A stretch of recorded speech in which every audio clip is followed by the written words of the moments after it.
Olá, seja bem-vindo a este canal. Se você chegou até aqui, é porque você está procurando uma palavra de Deus para a sua vida e na ocasião nós estamos fazendo uma série de mensagens no livro de Juízes. Já estamos aqui no capítulo 9, a 15ª mensagem, e estamos falando sobre o juiz Abimeleque. Então venha comigo para o texto. Hoje o texto é um pouquinho longo, como são narrativas, a gente precisa às vezes trazer um texto maior. Então acompanhe a leitura, que você pode abrir a sua Bíblia ou pode acompanhar pela projeção aí na sua tela.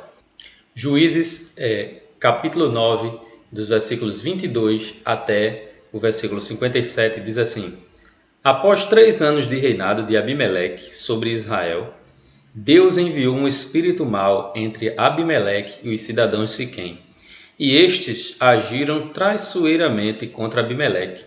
Isso aconteceu para que a violência praticada contra os 70 filhos de Jerubaal e o sangue derramado deles fossem vingados em seu irmão Abimeleque, que os havia matado, e nos cidadãos de Siquém, que o ajudaram a matar seus irmãos.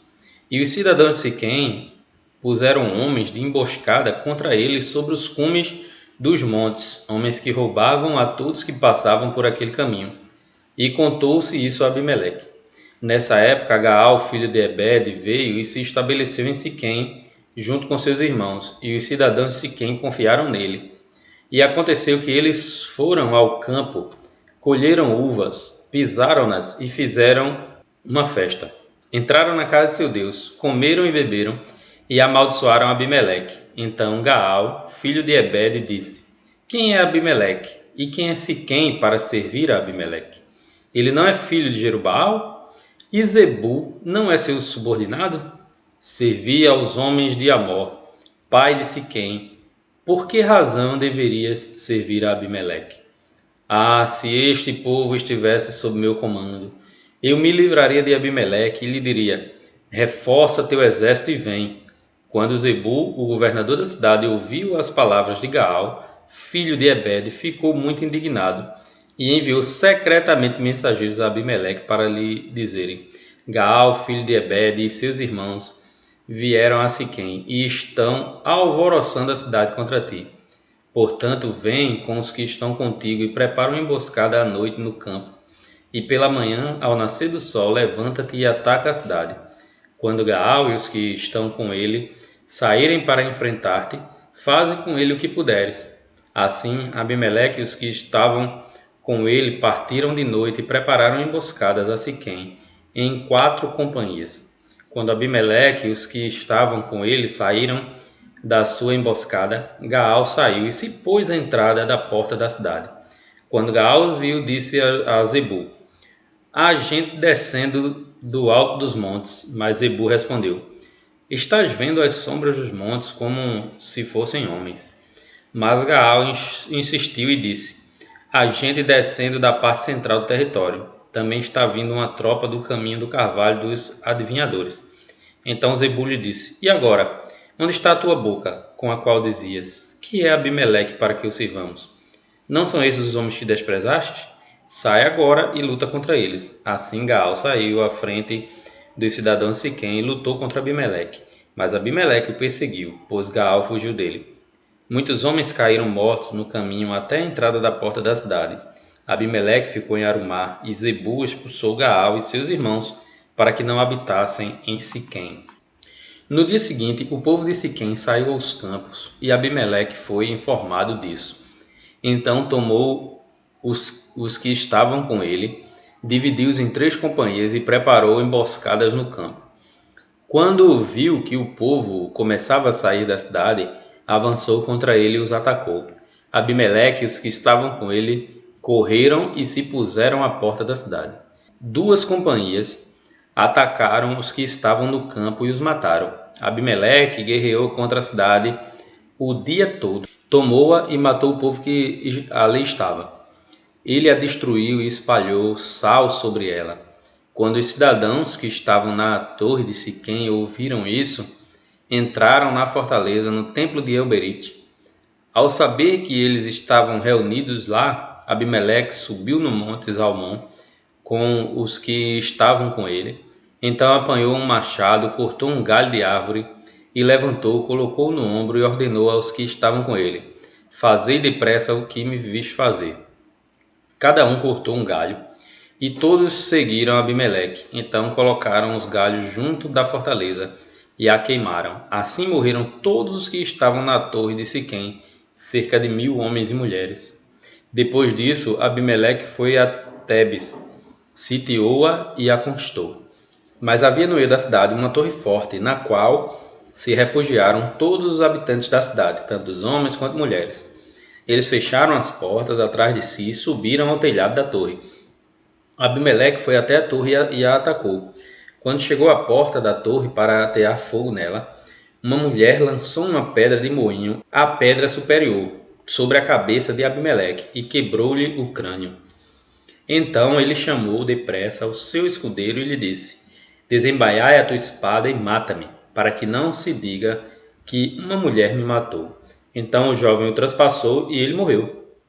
Quando os homens de Israel viram que Abimeleque estava morto, voltaram para casa. Assim Deus retribuiu a Abimeleque o mal que havia feito a seu pai, matando seus 70 irmãos. Deus também retribuiu aos homens de Siquém todo o mal que fizeram. A maldição de Jotão, filho de Jerubaal, veio sobre eles. Vamos orar? Pai, em nome de Jesus, muito obrigado pela tua palavra, que nesse momento ela venha a transformar os nossos corações, nos ajudando a ser mais parecidos com o Senhor Jesus. Derrama a tua graça em nome de Jesus. Amém. Podemos encontrar na história da humanidade diversos homens que foram líderes de nações e que foram pessoas extremamente más, cruéis realmente na sua forma de agir, de atuar. Um desses líderes que podemos apresentar chamava-se Muammar Gaddafi. Ele foi presidente da Líbia, um ditador lá na Líbia, durante quase 40 anos, né? Desde 1977 até 2011. E esse homem era extremamente cruel. Por exemplo, dizem que ele guardava num freezer a cabeça de um dos seus maiores rivais e de vez em quando ia lá olhar aquela cabeça que estava congelada durante 25 anos, além de parte de corpos de outras desavenças políticas de outros inimigos que ele matou. Ele também contava com uma guarda pessoal totalmente feminina e ele apresentava para o Ocidente como se ele fosse um líder que desse atenção às mulheres. Apesar de ser árabe, ele dava atenção às mulheres. Nenhum outro líder no Ocidente fazia o que ele, da forma como ele fazia ali, tratava as mulheres. Porém, por trás, o que é que ele fazia? Ele ia nas escolas, nos casamentos, nas faculdades, e ali as meninas que ele gostasse, ele separava, tirava de sua família, passava a viver com ele no harém dele. Essas meninas eram submetidas a diversas coisas para que pudesse agradar a ele, porque ele era um pervertido sexual.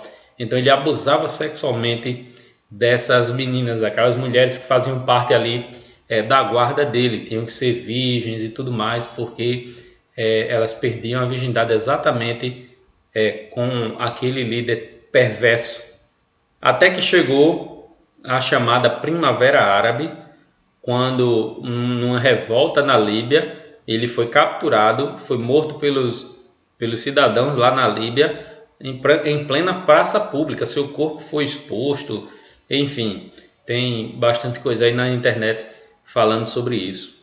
Então, um líder cruel que no final, se a gente olha para a história, é difícil você encontrar um líder que seja cruel e tenha um final tranquilo. Geralmente seu final tem algumas situações aí como essa de Muammar Gaddafi.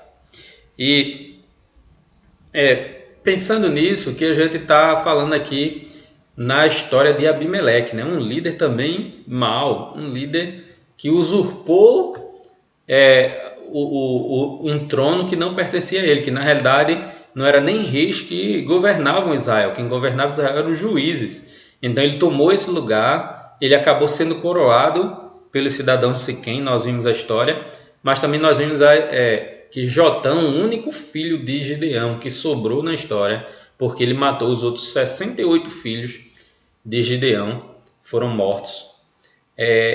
O único que sobrou foi Jotão. Jotão, quando na cerimônia de coroação de Abimeleque, trouxe uma parábola, a parábola das árvores, que nós falamos na última mensagem.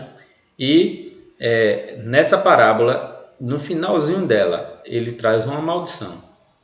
Se o povo realmente tinha certeza daquilo que ele fez, que ficasse com Abimeleque.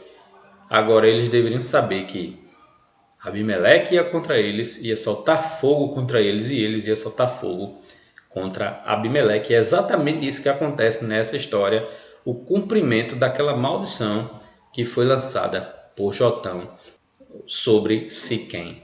É por isso que hoje nós vamos meditar sobre o seguinte tema: Abimeleque, a queda do espinheiro.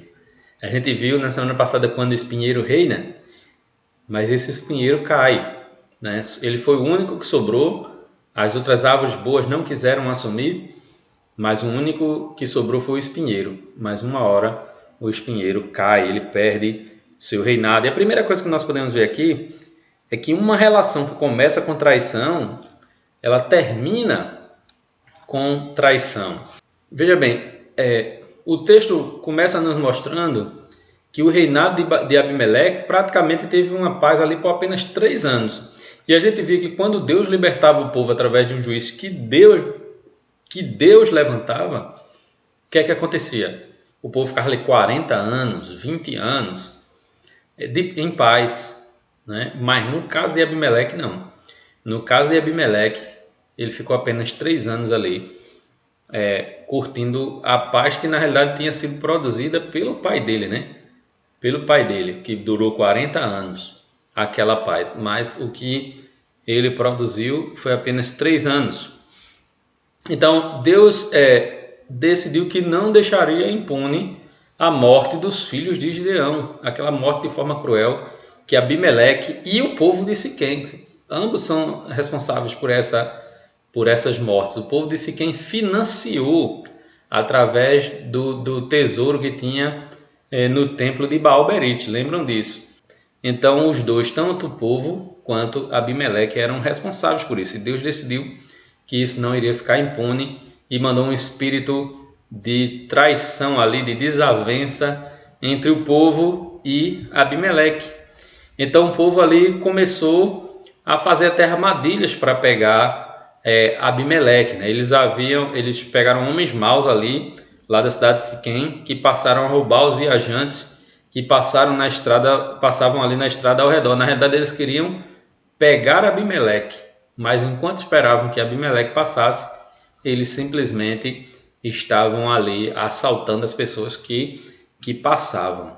Os próprios cidadãos de Siquém, que coroaram Abimeleque, agora estavam trocando por um outro homem chamado Gaal, que era dali descendente dos siquemitas mesmo, né? O pai dele era justamente da família de Siquém, que dá o nome à cidade. Então, nesse sentido, ele era natural dali, do mesmo sangue daquelas pessoas, enquanto Abimeleque tinha o sangue deles, mas tinha o sangue dos israelitas também. E nesse sentido, ele era mestiço, vamos dizer assim, né? E Gaal colocou isso como uma coisa ruim. Então começou a minar ali o povo que já estava disposto a se desentender com Abimeleque. E aí chega Gaal para reforçar tudo isso. E eles fizeram uma verdadeira festa, colheram uvas, pisaram as uvas, fizeram o vinho, foram para o templo de Baal-Berite, ali naquele mesmo lugar que financiou o reinado de Abimeleque, agora estava servindo para uma conspiração contra ele. E Gaal ali se mostra disposto a enfrentar. Se eu fosse rei aqui, eu iria logo desafiar Abimeleque para que ele pegasse seu exército e viesse lutar contra mim, e eu venceria, né?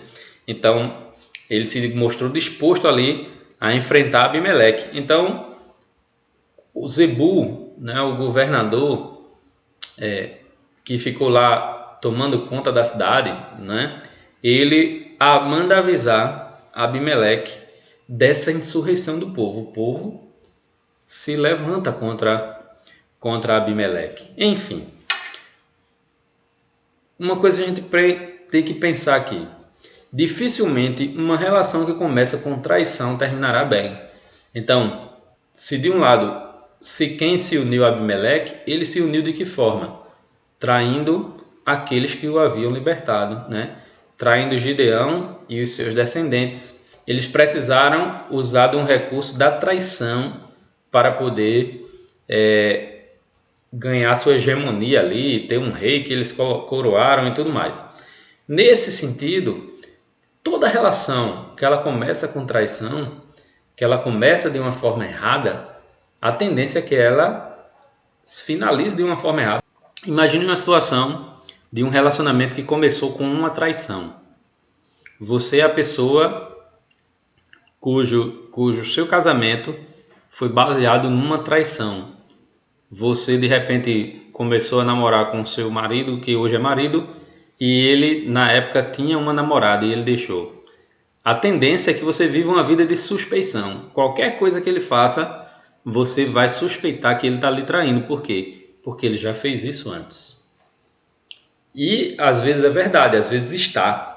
Às vezes não é verdade, às vezes é só a sua suspeita, mas a sua suspeita vai sempre estar lá, porque começou errado. Então, as mais diversas relações, isso é só um exemplo, né?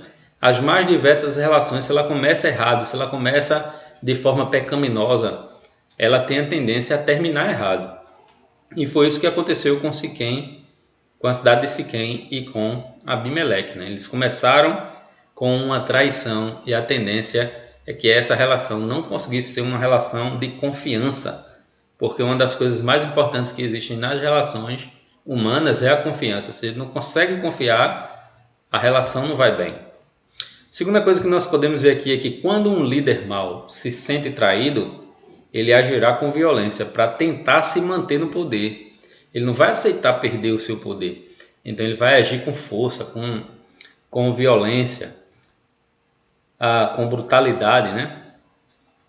Então, Abimeleque, avisado da situação, resolve atacar Siquém com muita força. Ele divide o seu grupo, encurrala a cidade e ele vai com muita força, né? Quando ele chega lá, cerca a cidade e tudo. No outro dia o povo vai sair da cidade para ir para o campo. Ele bloqueia a entrada da cidade, as pessoas que saíram para o campo são mortas. E aí ele consegue invadir a cidade, né? Ele destrói completamente a cidade. E a única coisa que sobra, o único refúgio para aqueles que ainda estavam vivos, é justamente o templo de Baal-Berite. A torre daquele templo é a única coisa que resta de segurança para o povo entrar e se abrigar. E lá entraram 1000 pessoas, então o negócio estava cheio, estava lotado, né? 1000 pessoas que foram se abrigar ali naquela torre, mais ou menos 1000 pessoas. Mas aí o que é que o Abimeleque faz? Com todo mundo trancado dentro de uma torre, ele vai até o monte, e no monte tem uma floresta. Ele corta um tronco de uma árvore, coloca nas costas e ordena que os seus soldados façam o mesmo, e eles vão e colocam aqueles troncos de madeira ao redor da torre e tocam fogo na torre com aquelas cerca de 1000 pessoas dentro.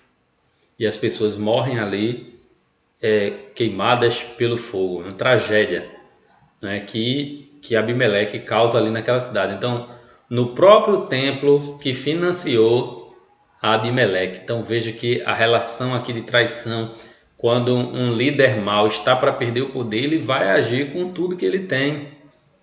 E aí ele vai para cima e ele vai agir com violência. Por quê? Porque ele não vai aceitar perder o poder. Mais uma vez, isso é nas mais diversas relações. Nós falamos a semana passada aqui sobre líderes maus na igreja, por exemplo. Então, o próprio pastor na igreja, se ele vê que vai perder a sua posição, ele vai usar do que ele puder para não perder a sua posição, porque é uma posição de domínio. É uma posição de um certo poder. Mas, por exemplo, pensa aqui comigo, os amigos na escola. Alguém tem sempre o cabeça do grupo, aquele que leva o grupo numa direção. Se esse cabecinha do grupo aqui for alguém cruel e mau, ele vai sempre levar para um lado errado, para fazer coisas erradas. E talvez esse seja o maior medo dos pais, né? Que os nossos filhos entrem nesses tipos de grupos que levam as pessoas para fazerem a coisa errada. Então esse líder, se ele vê que a sua própria autoridade, mesmo sendo uma autoridade que não é imposta, ele não vai querer perder essa autoridade, ele vai tentar humilhar as pessoas que ameaçam a sua autoridade ali no grupo. Então, nesse sentido, em todos os níveis, quando alguém mau tem uma posição de liderança, de mando, de poder, ele não vai querer perder essa posição de qualquer jeito, ele vai usar da força para reagir. Porque não se pode subestimar o poder de destruição de um líder mau. A gente não pode subestimar. Seja um político mau, um presidente, um governador mau, seja um pastor mau, seja qualquer pessoa que tenha uma posição de liderança, se ele for mau, ele não vai querer perder por qualquer coisa. Por isso que é importante não apoiar líderes maus. A terceira e última coisa, mesmo tendo força, o líder mau não escapará de um fim trágico. Mesmo tendo força, mesmo agindo com violência, tentando manter a sua posição, ele não vai conseguir escapar. Nós vimos a história de Muammar Gaddafi, né, quando ele, ali na Primavera Árabe, foi pego pelo próprio povo ali e foi espancado até a morte por seus quase 40 anos de maldade no seu governo, né? No seu governo, enfim. Isso acontece e a gente pode ver isso em diversas esferas, porque não há escapatória. Então veja, depois do ataque ali a Siquém, Abimeleque foi conquistar a cidade de Tebes. Foi até a cidade de Tebes, invadiu para conquistar aquela cidade. Então, do mesmo modo ali, ele invadiu a cidade, conseguiu conquistar, e a única coisa que sobrou para os cidadãos foi uma torre que também havia no meio daquela cidade. Os cidadãos correram, se trancaram naquela torre. Então, Abimeleque prontamente foi usar a mesma tática. Ele cortou galhos, foi até a torre para tentar tocar fogo naquela torre. Só que dessa vez ele acabou se dando mal. Uma mulher pegou uma pedra de moinho, né? Aquelas pedras que eram usadas para pisar o grão, né? Para transformar os grãos em pó, né? Então pisava ali o grão do trigo, o milho, para transformar ali no pó para poder fazer as comidas. Então nesse sentido, ela pegou essa pedra pesada, jogou de cima da torre, imagina. Então aquela pedra caiu na cabeça de Abimeleque, quebrando a cabeça de Abimeleque. Porém ele ainda não morreu. Mas ele viu que não tinha como escapar daquela pancada, tinha aberto a cabeça dele. Ele pediu para o seu escudeiro pegar a espada e matá-lo, porque ele não queria ser conhecido como alguém que morreu nas mãos de uma mulher. A gente tem que considerar que a sociedade antiga, inclusive hoje o Estado Islâmico entrando lá no Afeganistão, o pessoal está batalhando justamente por conta disso, né? Porque algumas sociedades ainda vivem como se fossem muito antigas. E essas sociedades antigas entendiam que a mulher não tinha valor de nada. Então morrer nas mãos de uma mulher seria muito humilhante. E nesse sentido, ele pediu para o seu escudeiro matá-lo ali, para que ele não fosse conhecido dessa forma. Ele morreria de todo jeito. O texto termina dizendo que Deus retribuiu não só a Abimeleque, mas ao povo de Siquém o que eles fizeram com a casa de Gideão, conforme a maldição de Jotão. A maldição de Jotão se cumpre. Ele vai contra o povo vem contra ele, ele destrói o povo, mas ele morre também nas mãos do povo. Por quê? porque Deus não deixará nenhuma maldade impune. Deus não deixa maldade impune e a gente tem que confiar nisso. A gente não tem que ser mal como para tentar responder com a mesma maldade. A Bíblia diz que a vingança pertence ao Senhor. Não é nosso papel agir com maldade porque alguém foi mal conosco. Nosso papel é confiar no Senhor, porque Deus não deixará impune nenhuma maldade. Algumas aplicações aqui para encerrarmos. O que começa errado tende a terminar errado. Qualquer relação humana que comece errado tende a terminar errado. Por isso que a gente não pode agir simplesmente pelo impulso das coisas. A gente tem que pensar e fazer a coisa correta. Outra coisa, o apoio aos líderes maus resultará em traição e violência, pois líderes maus não deixarão o seu poder com facilidade. Então você apoia um líder mau, ele chega lá, mas vai chegar um momento, ele é mau, então vai chegar um momento que ele vai lhe desagradar. E aí quando você quiser tirá-lo daquela posição, aí vai começar o conflito, a violência, os maus tratos, e é necessário evitar isso, né? E, por fim, nenhum líder mau subsistirá para sempre, pois Deus não o deixará impune. Ninguém vive para sempre. Uma hora, Deus vai retirar o poder dos líderes maus. Deus vai derrubá-lo, porque a vingança pertence ao Senhor. Deus não deixará impune nenhuma maldade que é feita, especialmente quando é feita contra o seu povo. Então não cabe a nós procurar e buscar a vingança, porque a vingança pertence ao Senhor. Amém? Que Deus nos abençoe e nos ajude a aplicar a sua palavra. Vamos orar ao Senhor. Senhor, muito obrigado pela tua palavra. Nos abençoa conforme a tua vontade, nos ajuda a andar nos teus caminhos, a termos uma vida de pureza sem tentar buscar vingança, mas fugindo dos homens maus, fugindo daqueles que não temem ao Senhor e só querem um poder a todo custo, seja na sociedade, seja na igreja, seja nas nossas relações pessoais. Nos ajuda a andar na tua vontade, a fazer a tua vontade, a buscar andar na tua palavra. Nós pedimos tudo isso no nome santo de Jesus. Amém. Amém. Deus abençoe a todos. Até a próxima mensagem em nome de Jesus.